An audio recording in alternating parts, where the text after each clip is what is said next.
It took almost 5 months, but finally, my PCGS order is here.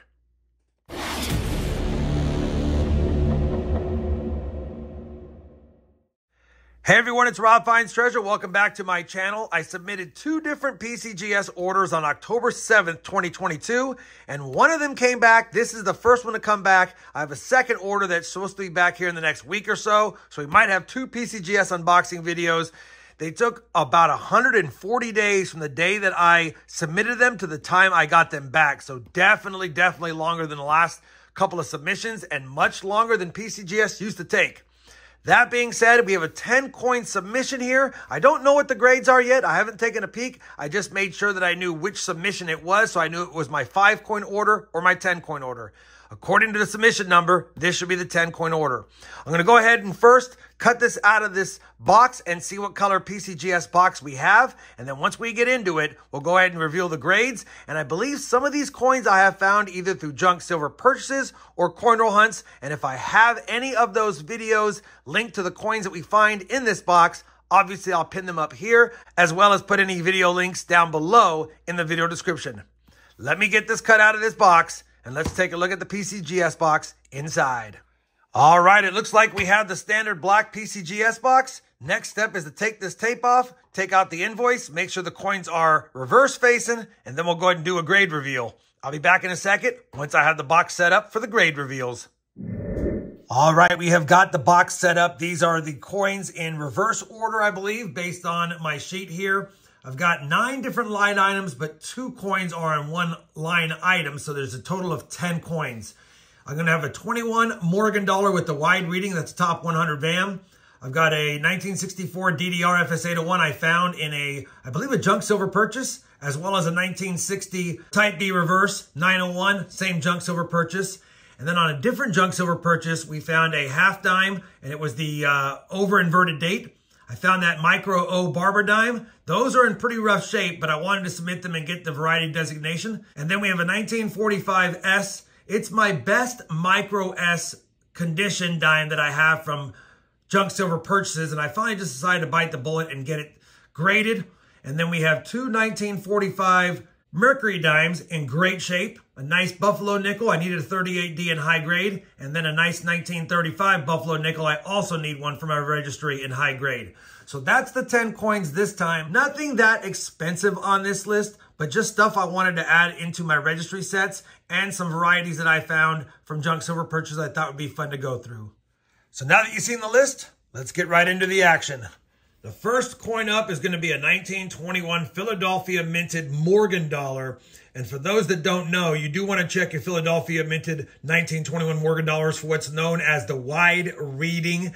And I have videos that explain that, but bottom line is the reading is a lot more spacious between the gaps. And so you're looking for that. It's not that common, but typically I just set up a bunch of Morgan dollars side by side that are 1921 Phillies and see if any of the reads stand out to me. Now, this was the nicest one I have. I had 3 of them. This was an overall nicest one.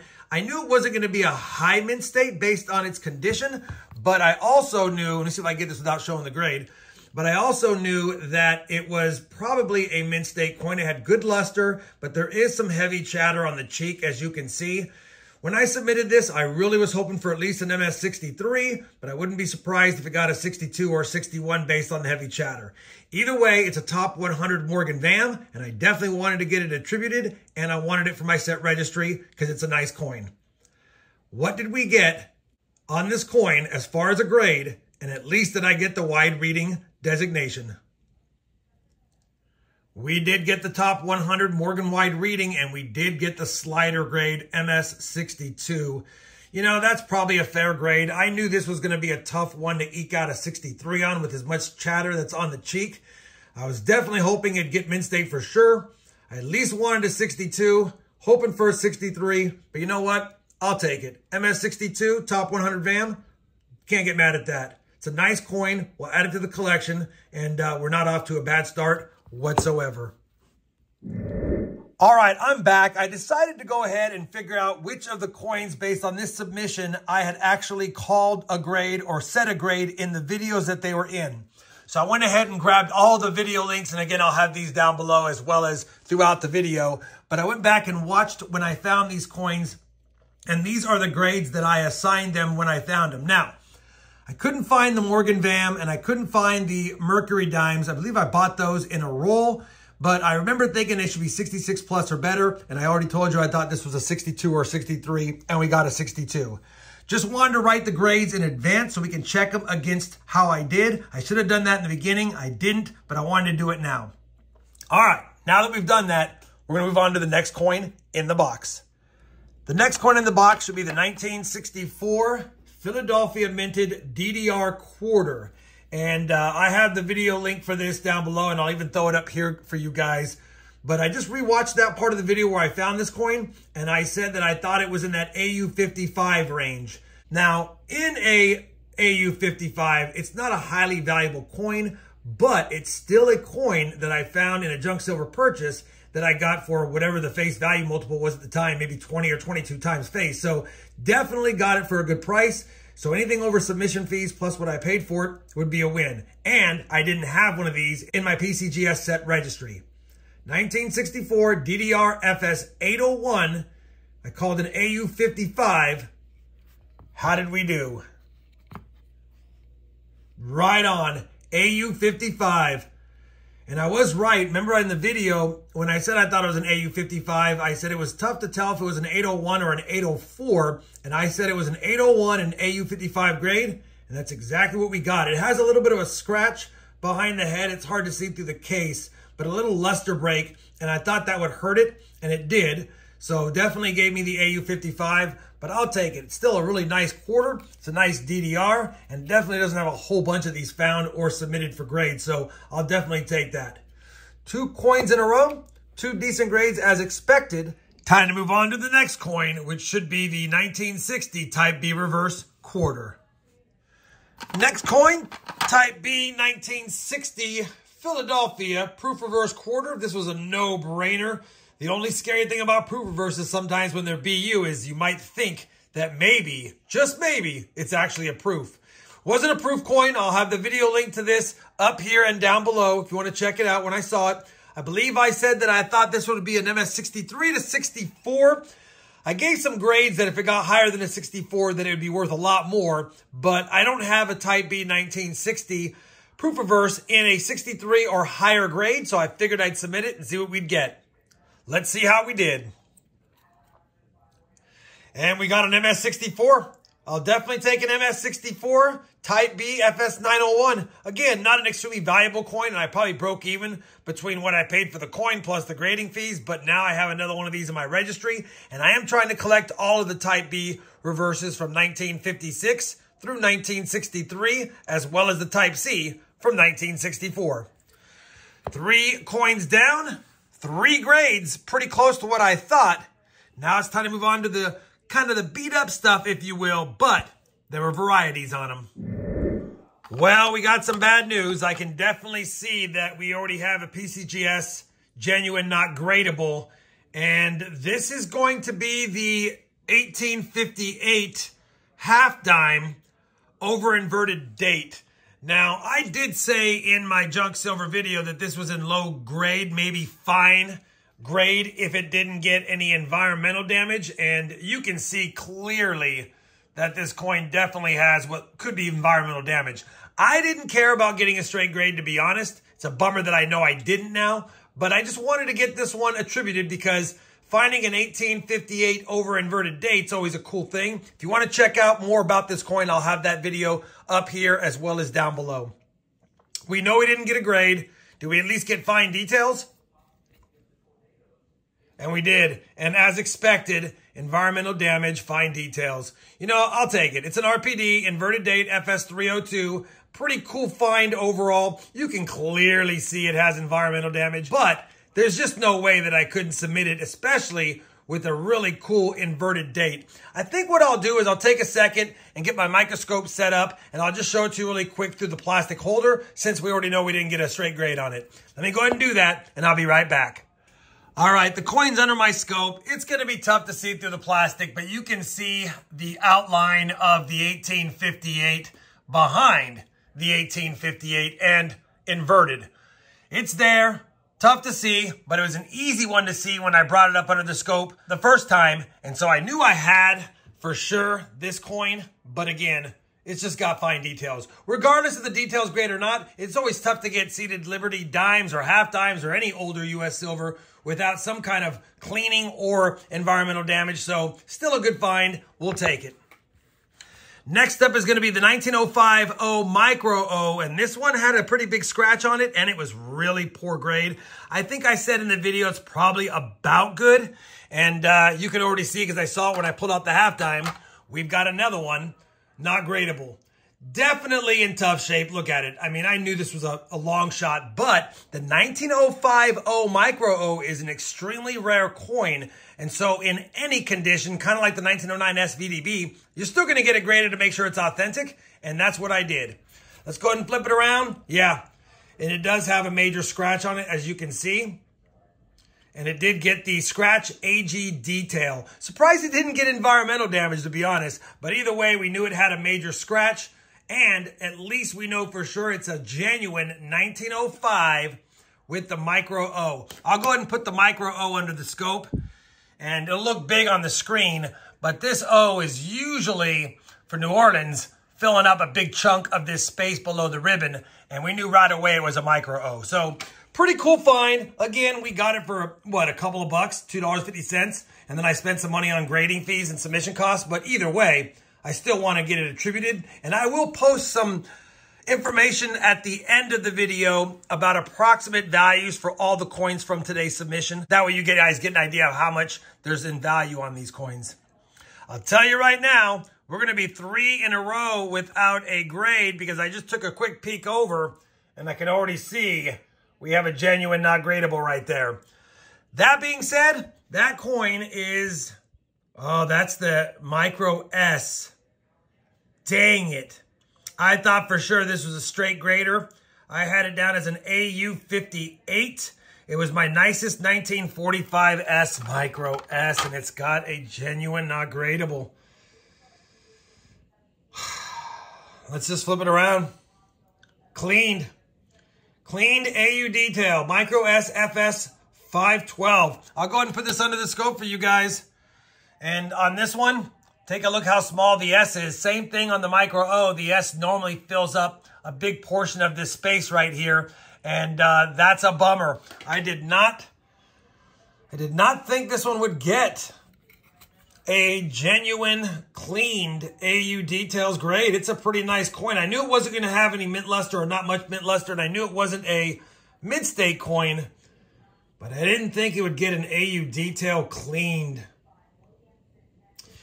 Well, that's how it goes sometimes. That's how it goes sometimes. You know, I guess it does have kind of a shinier look now that I'm looking at it, but I'm looking at it through the plastic. I just thought it was lightly circulated, to be honest. Either way, that's going to be a bummer. Maybe they don't like some of the discoloration marks as well. Well, we knew those probably wouldn't get a straight grade. I did not think this one wouldn't get a straight grade. That's definitely a bummer. Hopefully we can get back on some straight grades. And we should be able to because I submitted a couple of beautiful 1945 Mercury dimes. And we'll take a look at those next. And at least I do not see a genuine not gradable. All right, we've got 2 of these. I'm just going to take a peek now. We didn't get a genuine not gradable. Shouldn't have got that. These are from a BU roll that I bought. And take a look at the beautiful reverse of this 1945 Mercury dime. Now, I submitted both of these because I couldn't make a determination which one would grade higher if they would grade higher. But I have a Mid-State 65 slabbed Merc dime, and these were much nicer than it. So I'm hoping for at least a 66, but I said 66 or better when I submitted it in my mind. That's pretty much what I thought this would be. Let's take a look at it, see if we got at least a 65, hopefully a 66 or better on one or the other. First one. You know what? We got a 66. We got a 66. It's absolutely a beautiful Merc dime. I can't remember if I thought this might have full bands. Maybe it doesn't, but I'm going to take a quick peek at it. Definitely full band there. No full band there. And full band there. So yeah, I would not have submitted that for full bands. I don't have it on the submission either, but just want to double check. So Mint State 66. I guess now the jury's out to see if we did better on the second one or did we tie. They're from the same roll, so they're probably going to be similar, I would imagine. Hopefully we can eke out a 67 though. Nope. MS 66. I had a feeling they'd both be the same grade. I could not differentiate between which one was better. And typically when that happens, it pretty much means they're the same grade. Let's see if we have bands on this one. I can't remember either how they both looked. Good bands there. Definitely softness and no middle band there and full band there. So yeah, a lot of the 1945 Philadelphias are tough to find with full bands, and that makes sense. That's why these don't have them, even though they're not circulated and in fantastic shape. Absolutely beautiful. It's nice having two of them. Would have been nice if one could have got a higher grade, but I'll take two MS66s, and the value on these at least now should just about cover my submission costs. We have two Buffalo Nickels left. A 38D I thought was a 65, and a 35P that I thought was a 63. Let's go ahead and take a peek at them and see how I did. I'll say in advance that both these Buffalo Nickels were from the same video. I just want to pull them both out. All right, we got straight grades. Both of these Buffalo Nickels were from the same video, and I'll have that video linked down below as well as up here. We'll start with the 38D right here. I just want to make sure there's a Denver Mint mark. Absolutely a gemmy 38D. Now, this one I actually bought in a bag of old coins, and it was already flipped up in an old Mylar flip. So they knew when I bought it, it was a nicer 38D, but I wanted to see if it would upgrade a 38D that I had. So either way, I needed to at least be an MS65 to tie or better. And I did say in the video I thought it would be around a 65, or at least that's my recollection. You guys can check the video out. But 38D, will it be an MS65 or better? And it is a MS65. You know what? It's a bummer it's not a 66, but I will take a 65 on a 38D Buffalo Nickel all day. A little bit of toning on this bad boy, but definitely a beautiful, beautiful Buffalo Nickel. One of my favorite coins to collect are Buffalo Nickels in high grade. And one of my favorite coins to find in coin roll hunts are Buffalo Nickels in any grade. Absolutely beautiful. We'll take it. About what we expected. Didn't get the 66. That would have been better, but you can't get mad at that. And then the second Buffalo Nickel was actually in the loose bag. It was not flipped up. And this is the one that I said that was definitely going to be nice, but it was technically in a bag of circulated coins bouncing around a little bit. So based on its condition, I thought 63, maybe 64. We've got a full horn, full mint luster. It's an absolute stunner. Otherwise, I wouldn't have submitted it. But I don't have higher. Actually, I don't even have a graded 1935 Buffalo Nickel because the best one I have raw is probably in the AU range. So we definitely want to get a Mint State for sure. And I was thinking based on what I saw, a 63. Hopefully that's what we got or better. Let's take a peek. We got the 63. MS63, I mean, it's a nice nickel. Look at that. It's a nice nickel. There are a few contact marks. Slight bit of rub from being around other coins. But overall, an absolutely beautiful Buffalo Nickel. And I now have a 35 graded Mint State 63 for my registry. Again, a lot of these coins are not going to have a lot of value. And I will put a quick clip here at the end giving you the approximate values of these coins in their current holders. Even the ones that are genuine, not gradable, I'll give you an approximate value based on their details. But not a lot of money on the table here. This wasn't a submission of extreme rarities or very highly priced coins. It was just coins to either upgrade something in my registry, add to something in my registry, or in some cases, just get some attributions to some more difficult to find and locate varieties. All right, give me a second here. I'll get some information put together on these coins' values. We'll talk about them really quick, and then we'll end the video. All of the coins that have the star next to the date I spent $23 on grading fees plus the $18 on the variety designation fee. So I spent $41 on the top 6 coins. The bottom coins, we just spent the money on the grading fees, $23. So that's those 3 there. The 1921 Wide Reed Morgan is worth $117. The 1964 DDR is worth $75. And the 1960 Type B Reverse is worth $50.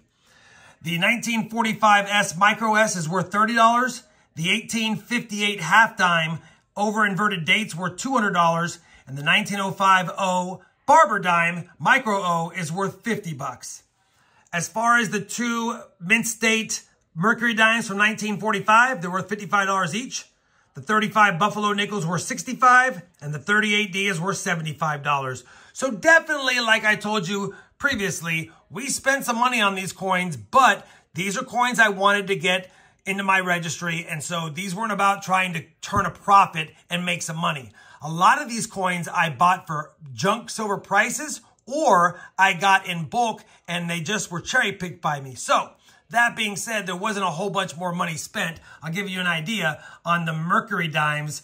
Those I spent a couple more bucks on, so not a big deal there. The quarters I spent junk silver prices on. The Buffalo Nickels were thrown into a coin lot bag that I bought. And even the Morgan dollar, I want to say because it was a 1921 and I bought it with a lot of 1921s, it was only like $35 to $45. So I didn't lose money on too many coins, obviously, with the grading fees and the variety designation on that Micro S getting AU and clean details. That's going to be a loss. But overall, like I said, this wasn't about trying to turn a profit. These are coins I just wanted to submit. And even though it took 5 months almost to get them back, I'm happy to have them back. 3 duds, all the rest are winners. I'm okay with it. Stay tuned for my next PCGS unboxing. It's only 5 coins, but there's some rare coins in there. And fingers crossed, we don't see some genuine ungradables. Although, one of them, we might. Before I sign out, I do want to make one more point. A lot of these coins, I have links to the videos down below in the video description. And if you have any interest in seeing how we found some of these coins, check out the links below. If you enjoyed today's PCGS unboxing video, I'd appreciate that thumbs up. And as always, everyone, happy hunting and thanks for watching.